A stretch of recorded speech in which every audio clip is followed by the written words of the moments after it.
Welcome to Let Me Fix This. Enjoy the video. You start by securing the car and isolating power so you can work safely. Remove the bumper cover if needed to access mounts. Check fasteners for looseness and rubber dampers for cracking because worn supports cause play. Once you see which bolts or brackets are loose, collect replacements and a torque wrench. Measuring thread size and length matters. Make sure to clean mating surfaces and inspect welds so repairs target the true cause rather than masking a deeper structural issue. You now tighten and replace components methodically.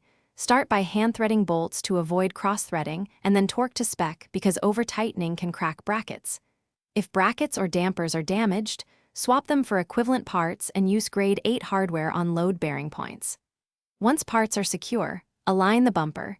Use shims or loosen bolts slightly to shift it into even gaps. As you adjust, re-torque and recheck gaps so the bumper sits true and stress is distributed evenly across mount. You finish by reassembling trim and performing a cautious road test. Vibrations or clicks indicate remaining movement, so recheck fasteners after 50 to 100 miles because settling can loosen new installs. If the bumper still moves, inspect inner supports and welds. Damage there requires bracing or replacement rather than cosmetic fixes. Once done, consider applying epoxy or adding small gussets for cracked brackets, but avoid relying on over-tightening bolts alone, since that hides problems and can cause new failures down the road.